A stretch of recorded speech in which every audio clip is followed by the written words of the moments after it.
This is Salam Media, coming to you live from South Africa. The time is just gone 18 minutes past 9 a.m. and we continue with the show looking at capitalism and looking at the capitalist ideology, particularly when we are talking about vaccine and an issue that has become a major talking point right across the entire world has been profiteering from vaccines and also vaccine nationalism. And we joined on the line this morning by Dr. Dale McKinley, who is a political activist and a research writer. Dr. McKinley, good morning to you, sir, and welcome to the show. Good morning, and to your listeners as well. Yes, now, initially when this pandemic obviously broke out, Dr. McKinley, one of the major talking points was capitalism and how horribly capitalism or the capitalist ideology was exposed initially, looking at things like healthcare and also at the same time looking at what the larger corporates have been doing over the years. Now, with the vaccine rollout, again, the capitalist ideology has come under the radar, for want of a better term, under the spotlight, and particularly looking at poorer countries and how poorer countries are on the receiving end as far as vaccines are concerned, obtaining vaccines, procurement of vaccines, and also generally vaccines being rolled out right across the entire world. Well, absolutely. I think what, as I wrote in my piece in the Daily Maverick yesterday, the fundamental problem is that right from the beginning, the approach to in this case, the vaccine rollout was one that relied on the private sector and the market, the capitalist market. As a result, what has happened is that governments have poured in billions and billions to private pharmaceutical companies, Pfizer, Moderna, we know the names, AstraZeneca, and so forth. And they have in turn basically then bought up the vast majority of that supply of those vaccines from those private manufacturers, to the extent that what we have in a situation now is we have 16% of the world's population, mostly in the West and the North, having over almost 70% of the entire vaccine supply in the world. And this leaves the rest of the majority of the world, almost of the developing countries, the countries in the global South, scrambling to try to get enough vaccines simply to just vaccinate health workers, and relying on the COVAX facility, which was the facility that was set up by the World Health Organization to try to essentially make sure that there was equitable access and distribution of vaccines. So we have a really bad situation where, because of the reliance on the capitalist market and the free market, it's only those who can pay lots of money and hoard all the vaccines that are going to get them. And we face a situation in South Africa and many other African countries and in Asia and Latin America, where most people, poor and working class people, are going to have to wait months and months and months, if not even over a year, to access those vaccines. That is, to me, and I think to many people, that is a criminal situation. Well, it clearly is a criminal situation, but I'm also trying to understand and wrap my mind, Dr. McKinley, with regards to the motivation, the thinking behind all of this, because it's clear that there are many countries where there is an oversupply of vaccines. We've heard of a number of countries that have bought more than what their requirements really are. Absolutely. So the good examples of that are Canada, which has bought 5 times what they need. The United States, which has bought at least double. The United Kingdom, the same situation, and many of the European Union countries as well. So what they've basically done is they've it's classic situation, and this is where the vaccine nationalism comes in. So when it's economics, we're told that we must have a globalized world, that all the borders must be open, that all trade must be allowed, that countries must be, this is what we've been told for the last several decades. But when it comes to a health crisis and this pandemic, then those very same countries go exactly the opposite direction. And they basically take a nationalist stance and say, well, so bye-bye, we're going to take care of ourselves first, and then you guys must scramble for the crumbs from the table. And this is the reality. So it's hypocritical of most of these developing countries to preach one thing about globalization and about sharing, and then when it comes to actual health crises, to practice the exact opposite. Exactly. Now, obviously, when one looks at these vaccines, and you make mention of this in your article in terms of where did the money come from in the first place, as far as research, as far as R&D projects that go, and particularly when one looks at these corporates, these pharmaceuticals right across the entire world. And a lot of that money obviously has come through from governments, and most of it, I would say, from you and I, the taxpayer. Yes. So, for example, let's take the United States as an example.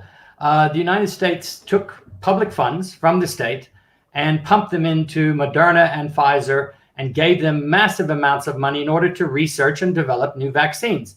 Now, there's nothing necessarily wrong with saying we should subsidize. But then, if that's going to be the case, then the vaccines must be free, or they must be at a very, very low cost. And what do we find? We find that the cost of the Pfizer and Moderna vaccines are 18 US dollars per vial, which is outrageous. And this is unaffordable for the vast majority of developing countries who are now basically trying, as we saw even in our own case, with the Serum Institute in India, with the AstraZeneca one, where they were charging us at least double what they had charged other countries. So when you rely on the market and the market mechanism, and it's basically like a casino, well, let's bet on who gets the vaccine and how much we're going to pay.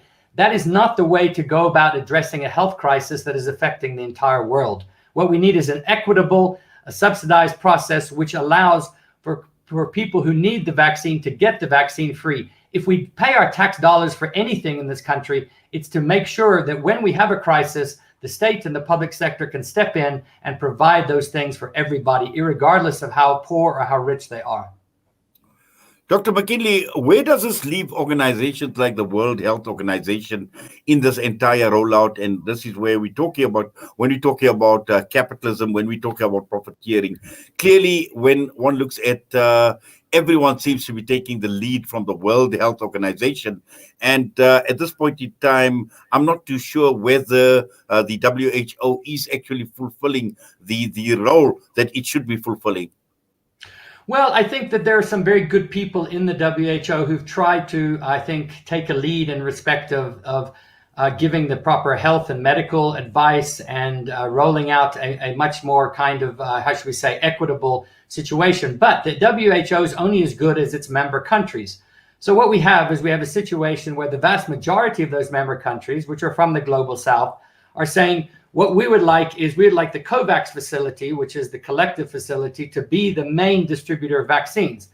The small minority of wealthy countries in the north, and the Europeans in particular, are saying, no, we're going to do our own thing, and we're going to basically use the WHO when we want it, but when we don't want it, we're not going to basically provide support for them. So they want it both ways. They want the WHO to be there when they want them to, but they want to do their own thing. And that leaves a large portion of the countries out of the picture. Let me give an example of the World Trade Organization. And I write about this, which is where we have a situation where these intellectual property rights around these vaccines are being protected by the rich nations. And they've refused a request from India and South Africa and over almost 100 other countries to provide a temporary waiver so that this vaccine can be addressed generically. It can be produced in third world countries. It can be produced all across the world, and the prices can come down.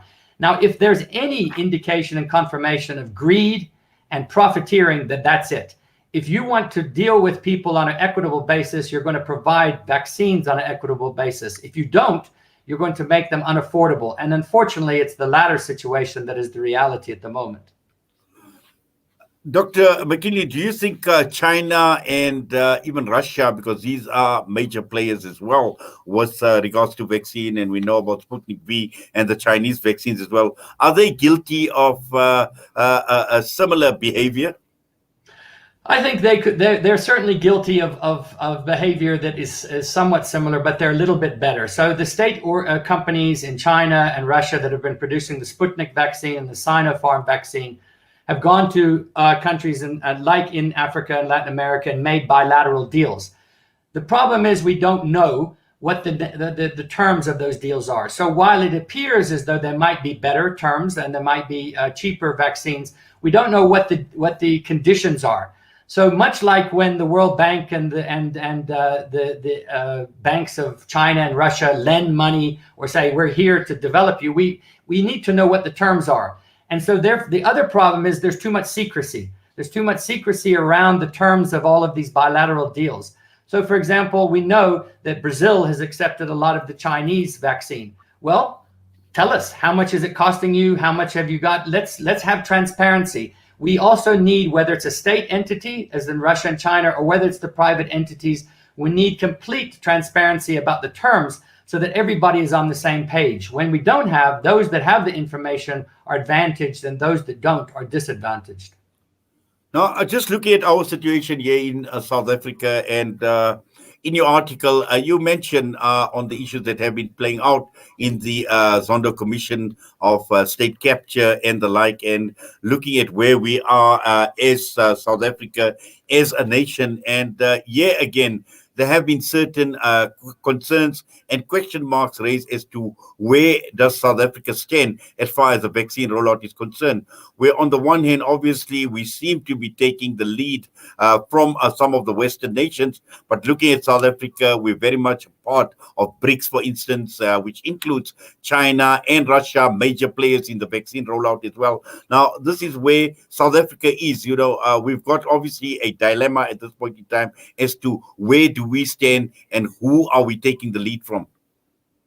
Well, yeah, it's a bit confusing, actually, because it's been back and forth. I mean, we had an unfortunate development, as everybody knows, with the AstraZeneca vaccine, where because of the variant in South Africa, that vaccine, the efficacy of that vaccine has been questioned. So now we're shifting to Johnson & Johnson. It seems as though that becomes the main one. But then we're told that the government is in talks with China, with Russia, and with a range of other vaccine manufacturers. So it's a bit of a sort of chaotic situation at the moment, and I think it reflects the domestic politics at this stage. So that's what the connection I was trying to make was that the state capture and all of the corruption and mismanagement that we've seen in our own country has now sort of translated itself onto the global stage with this vaccine situation. We saw with the PPE scandals earlier on, and now we're told that, the Progressive Business Forum in the ruling party is saying, we want a piece of the pie. We want a piece of the vaccine pie.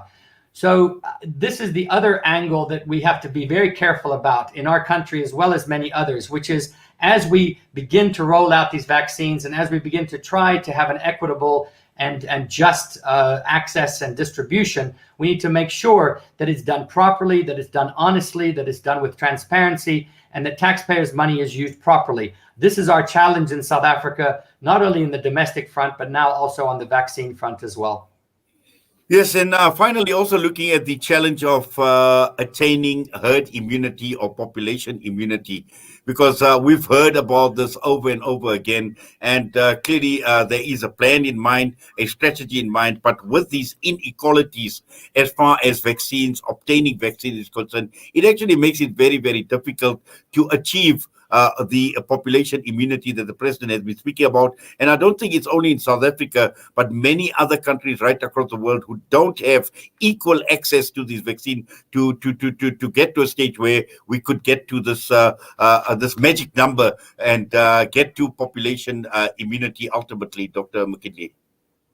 Well, yes, and here's the problem. The WHO and the COVAX facility have said the best case scenario they can imagine, even if they get, if everything goes well, is that by the end of 2021, they will have provided enough vaccines for 20% of the rest of the world that does not have bilateral deals. We know that for population immunity, we need 70% of a country's population to at least be vaccinated, at least 70%.